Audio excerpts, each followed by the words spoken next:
श्रापित बदसूरत राजकुमारी की एक रोमांचक और शिक्षाप्रद कहानी। बहुत समय पहले की बात है। एक दूर राज्य में एक सुंदर और खुशमिजाज राजकुमारी रहती थी जिसका नाम रत्नप्रिया था।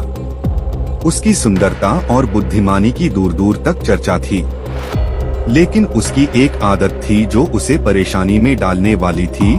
उसे अपनी सुंदरता पर बहुत गर्व था। वह हमेशा दूसरों की सुंदरता को तुच्छ समझती और उनका मजाक उड़ाती थी। एक दिन एक बूढ़ी महिला राजमहल में आई और उसने राजकुमारी से पानी मांगा।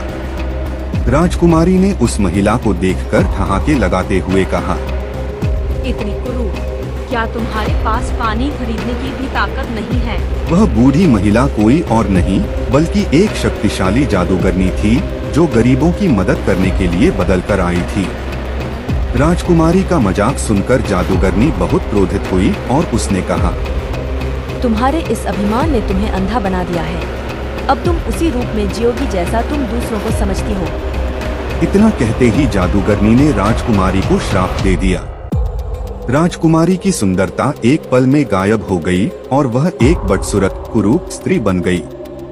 उसका चेहरा बेजान हो गया, उसकी आंखें धुंधली हो गई और उसके बाल बेतरतीब हो गए।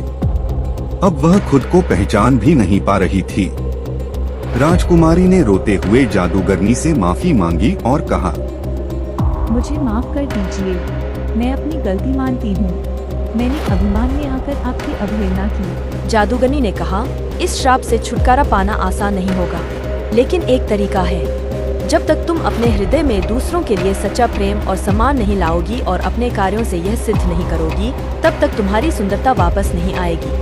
राजकुमारी ने ठान लिया कि वह अपने अभिमान को छोड़कर लोगों की मदद करेगी और सच्चे दिल से सबका सम्मान करेगी। अगले दिन से ही उसने राजमहल छोड़ दिया और गांव में रहने लगी। वह गरीबों की सेवा करने लगी, बीमारों की देखभाल की और जरूरतमंदों की मदद की।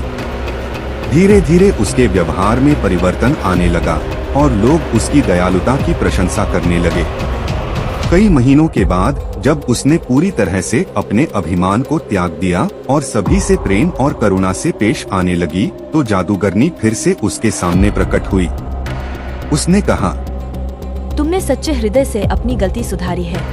अब मैं तुम्हें तुम्हारी सुंदरता वापस देती हूँ। राजकुमारी की सुंदरता फिर से लौट आई, लेकिन अब वह न केवल बाहर से सुंदर थी बल्कि अंदर से भी एक दयालु और विनम्र व्यक्ति बन गई थी। शिक्षा: इस कहानी से हमें यह सीख मिलती है कि बाहरी सुंदरता का कोई मूल्य नहीं होता यदि हमारे दिल में अभिमान और दूसरों के प्रति अनादर हो। असली सुंदरता सच्चे दिल और विनम्रता में होती है। Please like, share and subscribe